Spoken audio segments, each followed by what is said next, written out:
Welcome to Starbound. My name's Chikondi, and I'll be your narrator today. Nearly 500 supporters get early access to our stories, including brand new episodes of Sunspire Academy and Farron and Rimiki.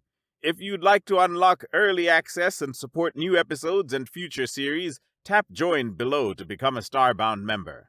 Now let's get into today's story. Every species had a fundamental boundary, a bottom line that, when crossed, inevitably led to extreme violence. For the Tridarian people, this line was drawn at the respect for their war gods and religion. For humans, it was simply the life and death of their citizens.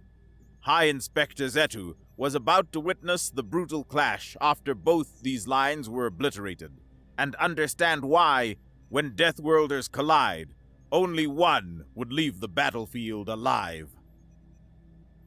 High Inspector Zetu stood in the viewing chamber of his orbiting spaceship, the cool air of his ship strongly contrasting to the brewing storm below. The neutral planet, chosen by mutual consent, floated silently in the viewport. It was a desolate sphere with a breathable atmosphere and nothing else, a canvas awaiting the violent strokes of dawn. His gaze was fixed on the 3D projection showing the surface, where the first sliver of light would soon illuminate a battlefield destined to claim lives, a violent Deathworlder battle that would begin the moment sunlight reached the vast and desolate plains below. The high-pitched hiss of the viewing chamber's door broke through Zetu's contemplation. His assistant, Kritu, entered with the characteristic undulating movement of their species, his numerous manipulators creating a sequence of clicks against the metallic floor. "Hi, Inspector," Kritu announced as he crossed the chamber. "The captain has just completed a deep scan of the surface. Those Deathworlders have deployed exactly 10,000 warriors each, just as agreed." As he approached Zetu's position near the projection, his tone shifted to one of genuine surprise. "I must admit, I'm astonished that both sides are actually respecting the established rules. Given their tendencies, I fully expected at least one faction to attempt some form of numerical advantage or deploy hidden forces by now." Zetu's compound eyes shifted from the 3D projection to regard his assistant. The viewing chamber's yellowish lighting revealed both Liarians in full detail, their segmented bodies stretching nearly 3 meters in length, covered in hundreds of delicate manipulators that served as both locomotive and precision instruments. To human observers, they might appear as massive centipedes, but such a comparison missed the fundamental differences in their biology. Where Earth arthropods possessed simple exoskeletons, the Liarians' rigid bodies were composed of biologically fused minerals. Throughout their lives, they consumed the unique sands of their homeworld, incorporating these minerals into their very structure through a process that created natural armor far superior to any chitin. Their segmented forms moved with an alien grace, each section capable of independent motion while maintaining perfect synchronization with the whole, their mineral-based exterior creating subtle prismatic effects under the chamber's lights. Zetu's gaze returned to the 3D projection, his anterior segments rising slightly in what his species considered a gesture of mild reproach. "Even Deathworlders are capable of some order during conflict, Kritu. Otherwise, they wouldn't be considered sapient beings at all. They would simply be classified as clever animals, regardless of their technological achievements." Kritu's manipulators pressed against each other in a rapid pattern that conveyed arrogant surprise. "Order in violence is still violence, High Inspector. Surely not fighting at all is morally superior to fighting with rules. Our chemically established hierarchies are infinitely more civilized than any system based on physical superiority. When disagreements arise in our hives, we resolve them through pheromonal communication and logical discourse, not through these barbaric displays." "Dawn has not yet reached the planet's surface," Zetu replied, "and before you continue extolling the virtues of our hive-based society, remember that being a society of individuals, rather than a chemically unified collective, also has its advantages. You are too inexperienced to understand the nuances of non-hive civilizations, Kritu. These species have achieved interstellar travel, complex governmental systems, and remarkable technological advancement without the benefit of our inherent unity.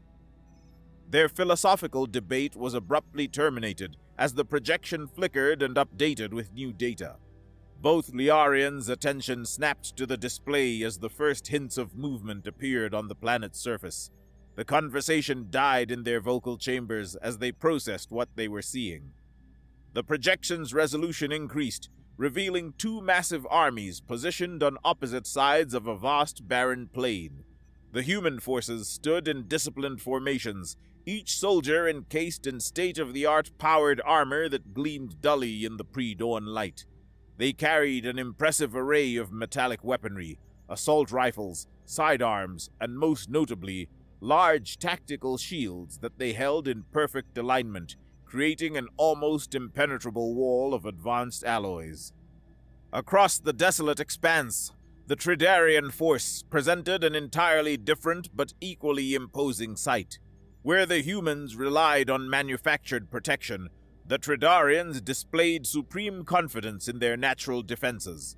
Their bodies were draped in armor woven from their own silk-like secretions, a biological material that rumor claimed to be among the most resistive defensive substances in the known galaxy.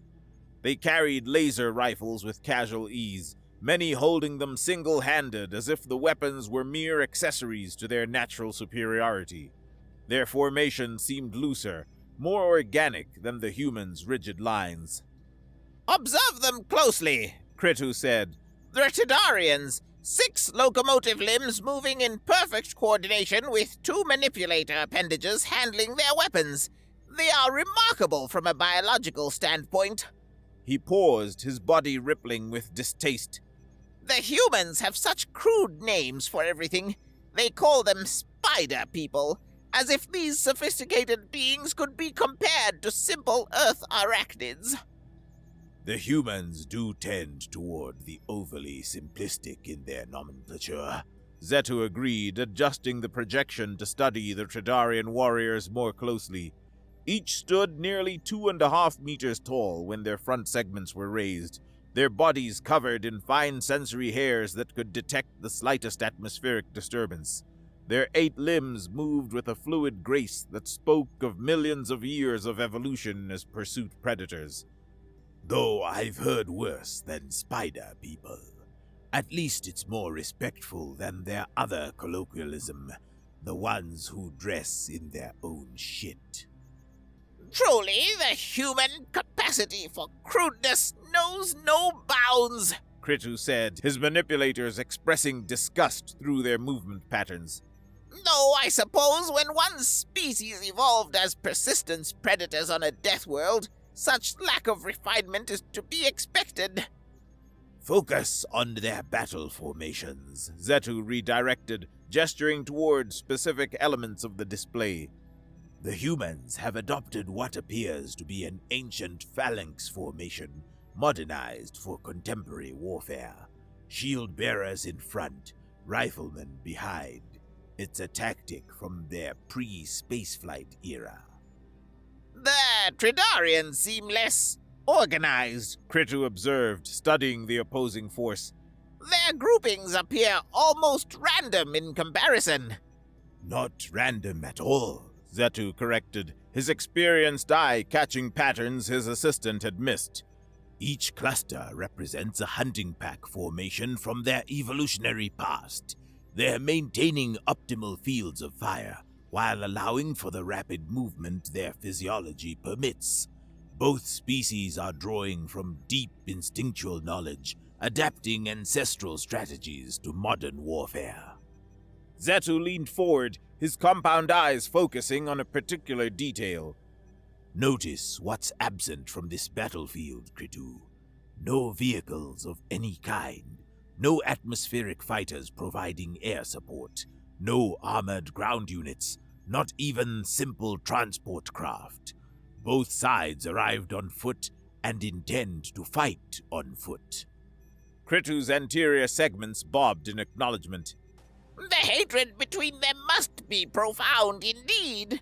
They want to tear each other apart in the most primitive way possible, despite having access to far more efficient methods of warfare. This isn't about tactical victory. It seems they want to use brute force to prove a point.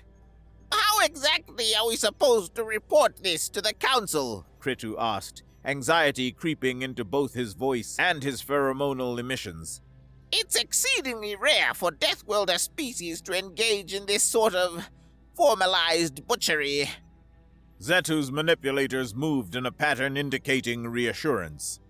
The report is not our primary concern here, Kritu. We're not simply conducting a standard inspection this time. We're serving as mediators, ensuring that neither side breaks the established rules in the midst of combat. Both species respect our neutrality sufficiently to have requested us as official observers. That's the real reason we're here, to bear witness and ensure compliance. I thought this was standard inspection duty, Kritu said, surprise evident in every segment of his body. Simply documenting whatever new troubles the Deathworlders were stirring up for the Council's records. No. Zetu began to explain, but his words were cut short as activity on the surface intensified. The battle was about to begin. The human formation started its advance as a single force. Shield-bearing soldiers marched forward in perfect synchronization, their barriers locked together to create an unbroken wall of advanced metallurgy. Behind them, riflemen maintained their positions with weapons trained on the Tridarian lines, ready to exploit any opportunity. The Tridarians responded immediately to the human advance. Brilliant laser beams lanced across the killing field, their operators searching for any gap in the human shield wall, any weakness to exploit. Other Tridarian warriors stepped forward from their formations, proudly exposing their silk-armored torsos with manipulator arms spread wide in unmistakable challenge, daring the humans to waste ammunition on their protected forms. Such illogical displays of bravado, Kritu muttered, his voice tight with incomprehension. Exposing oneself to enemy fire merely to demonstrate confidence in one's defenses. This sort of Deathworld pride is truly beyond my understanding. They're testing each other, Zetu observed. probing for weaknesses, both physical and psychological. The first casualty came from the Tridarian side. A human sniper, positioned somewhere within the rifle ranks, found their mark. The projectile struck one of the posturing Tridarian warriors directly in one of their primary eyes, a vulnerability their remarkable silk armor couldn't protect. The creature collapsed instantly, its 6 legs folding beneath it in a grotesque parody of how a spider might die, its body hitting the ground with an impact they could see through the projection. The first human death followed moments later, as if the universe demanded immediate balance. A soldier, perhaps overcome by bloodlust or simply making a critical tactical error, broke formation to attempt a kill shot on an exposed Tridarian. The gap in the shield wall lasted less than 2 seconds, but it was more than enough. A laser beam found the vulnerable joint between helmet and chestplate, boring through the soldier's neck with surgical precision. He crumpled forward, his shield clattering against the rocky ground, the sound lost in the vast emptiness of the battlefield. Both casualties seem more the result of individual error than tactical failure, Zetu noted with clinical detachment. The true battle hasn't begun yet. These are merely the opening moves, testing responses and reactions. As if his words were a signal to the forces below, the 2 armies suddenly surged toward each other. The measured advance became a charge, and within moments, the opposing forces collided with devastating impact. The initial engagement seemed to favor the Tridarians dramatically. Their silk armor proved remarkably effective against human projectile weapons, absorbing bullets that would have shredded conventional protection. The material seemed to disperse kinetic energy across its surface, turning potentially lethal shots into mere impacts.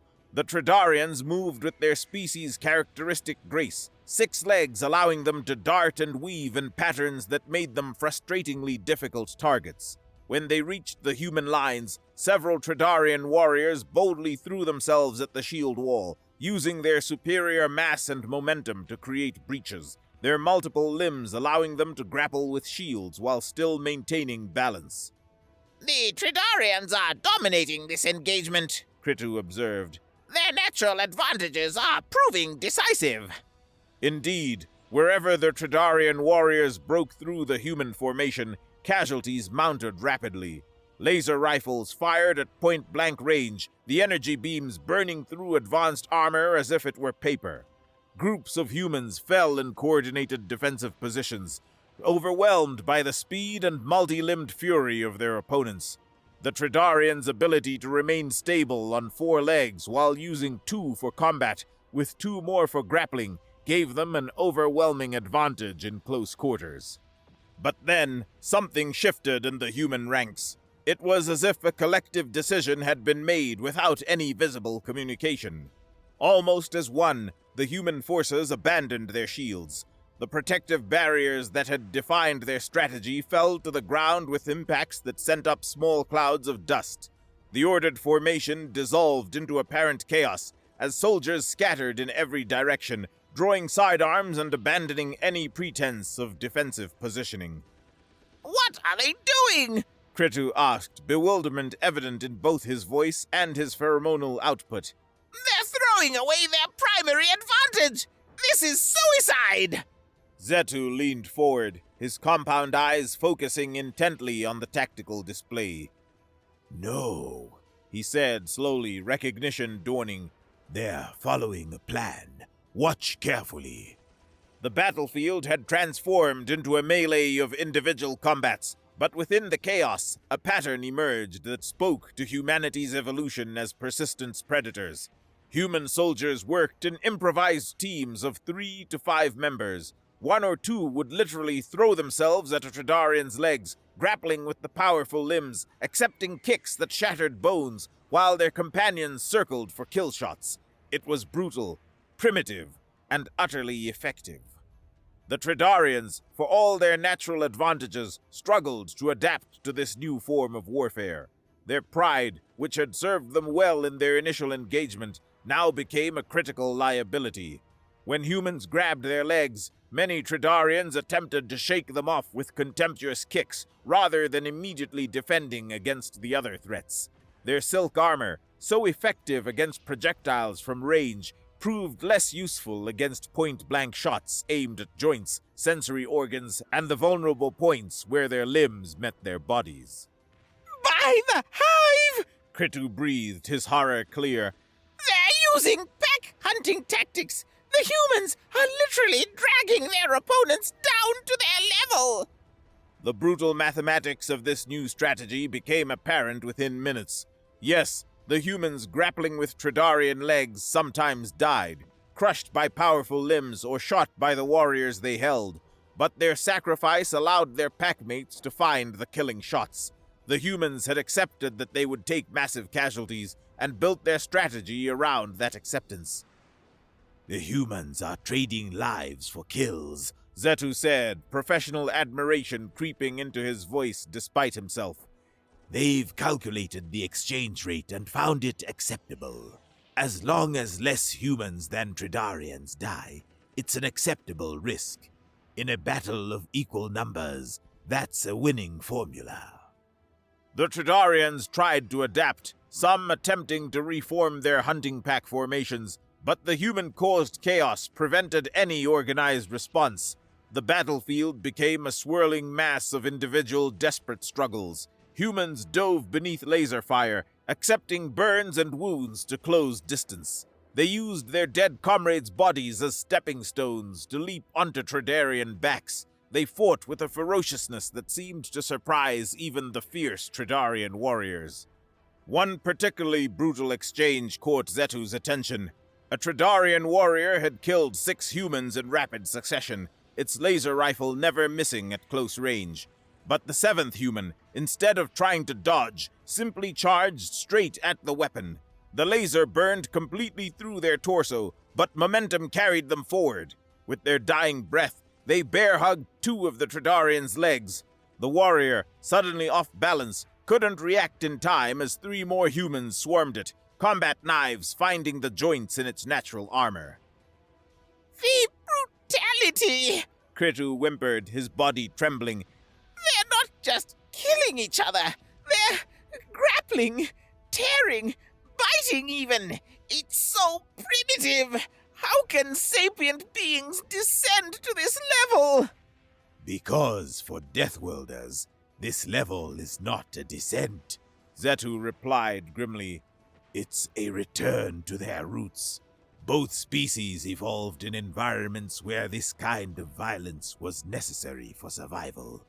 They're not fighting like civilized beings because, fundamentally, they're not civilized in the way we understand the term.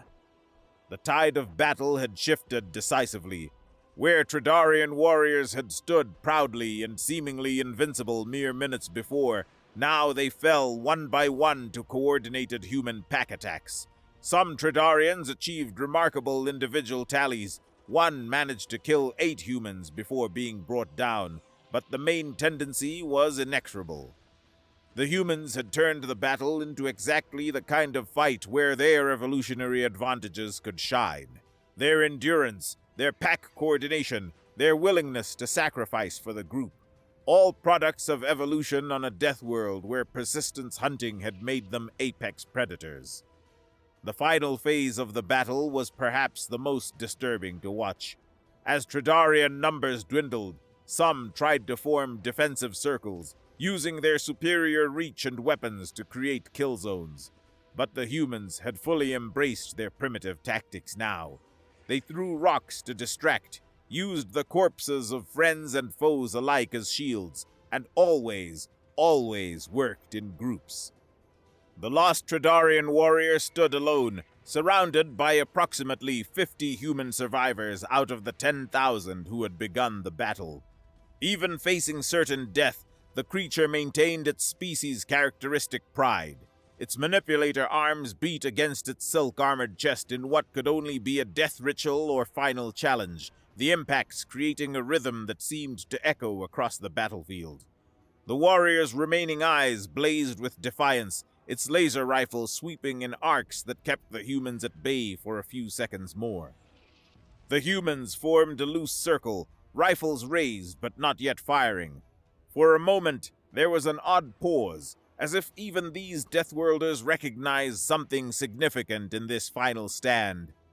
Then, as if by unspoken agreement, they opened fire simultaneously. The coordinated barrage ensured no possibility of survival, no last-second heroics. The final Tridarian fell, its body riddled with dozens of wounds, any one of which would have been fatal. The battlefield fell silent except for the labored breathing of the survivors and the moans of the dying. In less than an hour of combat, 20,000 warriors had been reduced to 50 exhausted humans standing among a field of corpses. The 3D projection automatically updated with casualty figures that would have been incomprehensible to any civilized species. 99.5% casualties for the humans, 100% for the Tridarians. Hi, Inspector! Kritu's voice was barely above a whisper, his body trembling with what Zetu recognized as profound shock. What kind of species can sustain such losses and consider it victory? How can they look at this slaughter and see success? Zetu didn't answer immediately. His gaze remained fixed on the projection, watching as the human survivors began the grim task of checking their fallen comrades for any sign of life. There was no celebration among them, no display of triumph, just the mechanical movements of beings going through procedures drilled into them through training and experience. They moved among the dead with a wariness that seemed to go beyond physical exhaustion. Deathworlders, he finally answered, his voice heavy with the weight of understanding. Species forged in environments so hostile that this level of violence is not an aberration, but an evolutionary necessity. To them, 50 survivors from 10,000 is not a catastrophe. It's an acceptable outcome for decisive victory. The viewing chamber fell silent except for the constant noise of the ship's life support systems. Below them, the neutral planet's surface was painted with the consequences of crossed boundaries and irreconcilable differences. The sun had fully risen now, its light revealing the full scope of the carnage in stark, unforgiving detail. Bodies lay scattered like broken toys, human and Tridarian intermingled in death as they had been in the final moments of combat. Kritu shifted uneasily, his hundreds of manipulators creating nervous patterns against the deck plating. What happens now? Surely this concludes the matter between them? The humans have proven their superiority. The Tridarian fighters are completely eliminated, though it was a narrow victory. Zetu's attention shifted from the projection to his assistant, his compound eyes focusing on Kritu's trembling form. What happens now, he said with the patience of one explaining the obvious to a child, is a diplomatic meeting where they solve their differences through talking. Kritu's entire body went rigid with disbelief, his manipulators creating a discordant pattern against the deck. They can't possibly talk now! Not after that! He gestured wildly at the projection showing the battlefield littered with nearly 20,000 corpses. How can you sit across from someone after watching them slaughter your species? After participating in such brutality yourself? Not only can they talk, Zetu replied calmly, but it's likely they will achieve peace after this. Kritu's pheromonal output spiked with confusion, filling the viewing chamber with the chemical equivalent of a bewildered scream. I don't understand! How can peace follow such violence? They just finished tearing each other apart with their bare hands! The humans were literally using their dead as stepping stones! The Tridarians fought until the last warrior fell! How does any of this lead to peace? Zetu's anterior segments rose in what his species recognized as a teaching posture. They can achieve peace precisely because no one broke the rules. Both sides abided by the previously agreed terms. 10,000 warriors each, no vehicles, no orbital support, no chemical weapons. They met on neutral ground at the agreed time. Every stipulation was followed to the letter. But that makes it worse, Kritu protested. They planned this slaughter. They agreed to it in advance. That's exactly what makes peace possible now, Zetu explained patiently. In Deathworlder politics, the ability to follow rules even in extremity is crucial. Both species have proven they can be trusted to keep their word, even when it costs them thousands of lives. That's the foundation for any future agreement. Kritu's body swayed in a pattern indicating deep puzzlement. I still don't understand. They could have negotiated before the battle. Why did 20,000 have to die first? Because for Deathworlders, some conflicts can only be resolved through violence. Their evolution doesn't permit them to simply talk away fundamental grievances. The Tridarians couldn't ignore the insult to their war gods. The humans couldn't let the death of civilians go unanswered. But by agreeing to rules and following them, they've created a framework for what comes next. Zetu turned back to the projection, studying the human survivors who maintained their defensive positions despite their exhaustion. We need to be at the post-battle meeting. Kritu, order the captain to take us to the designated meeting spot. Hi, Inspector! Surely we shouldn't... Kritu began, his fear evident in every segment. This is why we are here. Zetu interrupted firmly. Not just to observe, but to facilitate. Our neutrality makes us the ideal mediators for what comes next.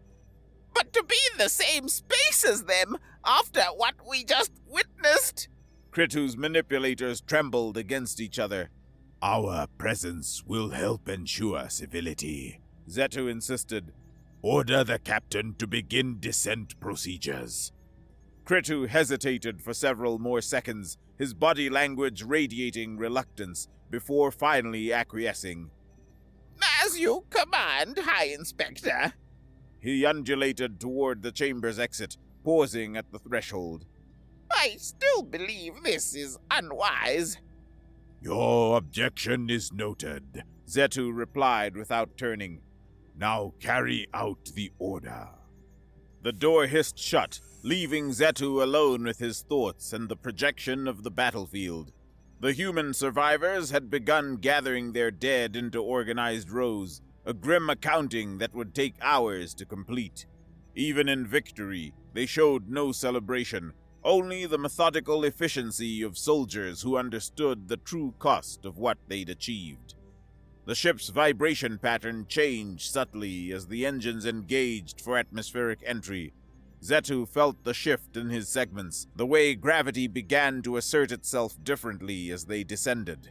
Through the viewport, the neutral planet grew larger, its barren surface revealing more details with each passing moment. The landing was smooth, their pilot's skill evident in the gentle touchdown that barely disturbed Zetu's balance. Through the viewing chamber's screens, he could see they'd landed at the designated diplomatic zone, a flat area equidistant from the battlefield and the camps where both species had staged their forces. Zetu made his way to the ship's main airlock, where Kritu waited, showing obvious anxiety. The younger Liarian's pheromones were so strong with fear that Zetu had to consciously filter them out. I've decided we'll host the peace talks aboard our vessel, Zetu announced. You want to bring them here? Kritu's voice rose to a pitch that indicated near panic. Those Deathworlders on our ship! Order communications to inform both species that I'm offering our conference chamber as the meeting location. Tell them I'll be waiting to receive their representatives. Will I have to be in the same room as them? Kritu asked, his terror now undisguised. No, Zetu said, not unkindly. Someone more experienced should handle direct negotiations. You can wait with the captain in the command center. He paused, considering his assistant's visible distress. But I do need you to send the initial communications. Can you do that? Kritu's body performed the equivalent of a nod, though his reluctance was obvious. I'll inform both species that you'll be waiting for them in the conference chamber. Good. Tell them 2 hours from now. That should give them time to compose themselves after the battle. 2 hours later, Zetu sat alone in the ship's conference chamber. He'd arranged the space carefully, a circular table with 3 equally spaced positions, each with appropriate seating for the species involved.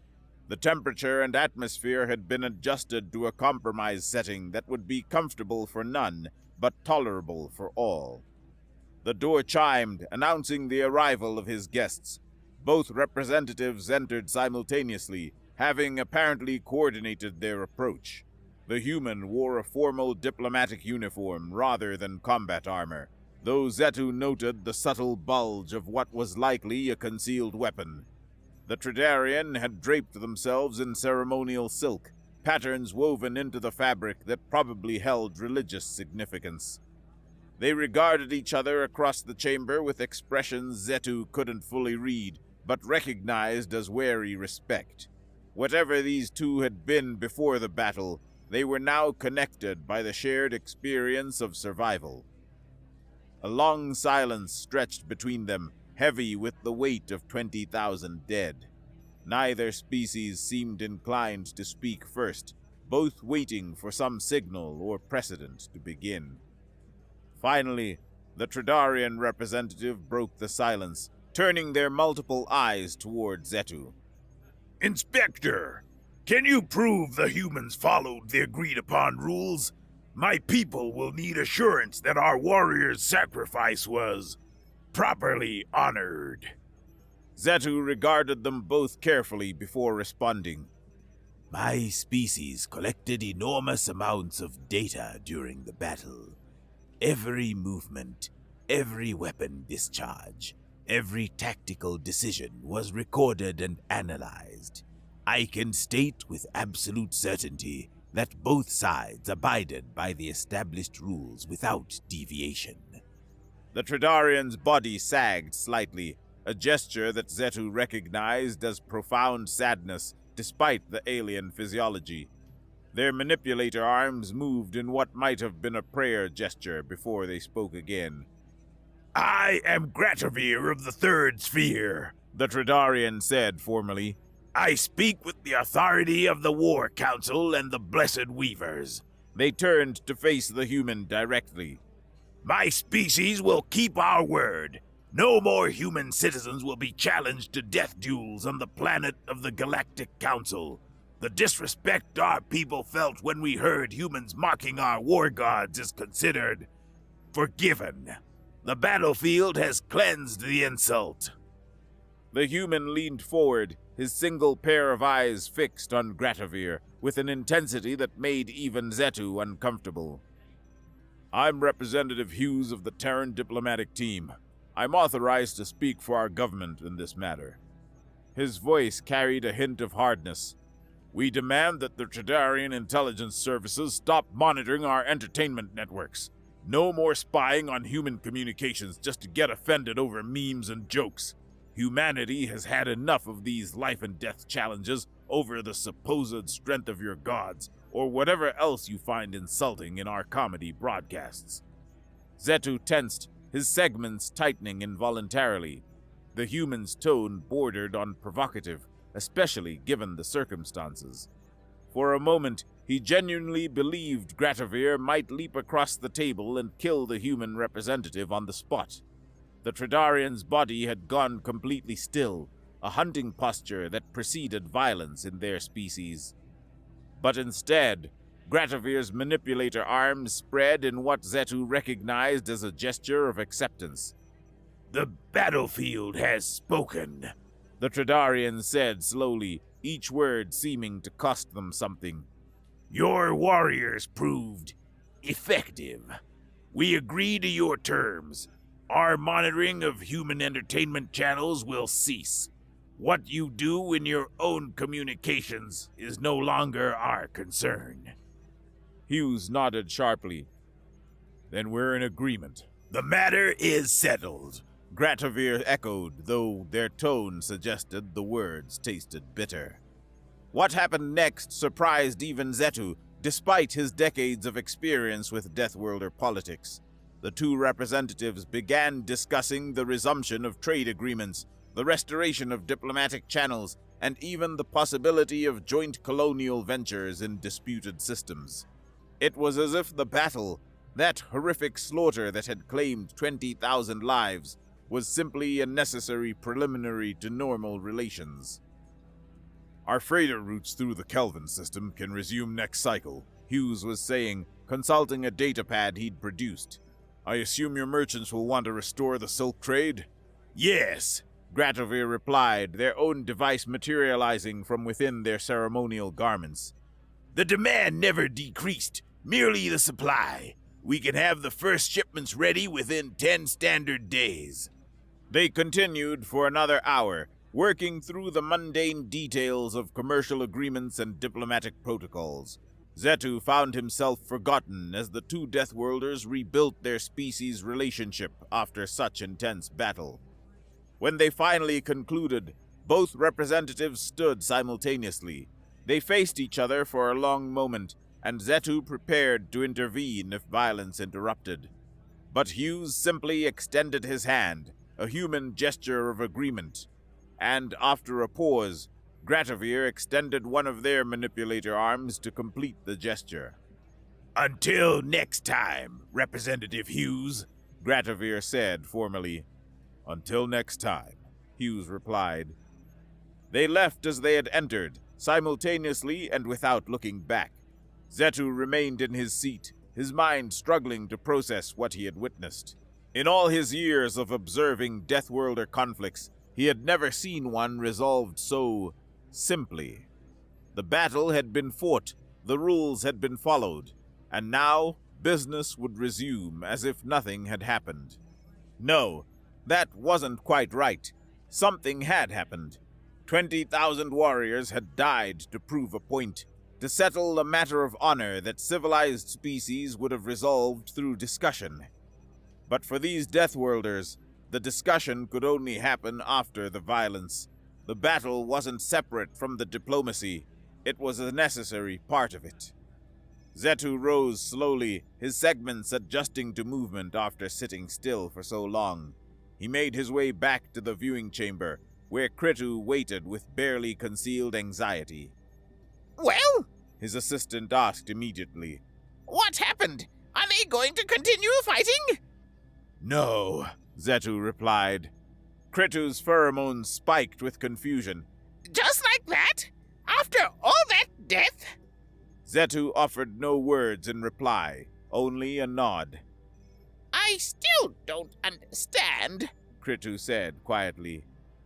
Neither do I, Zetu admitted. not fully.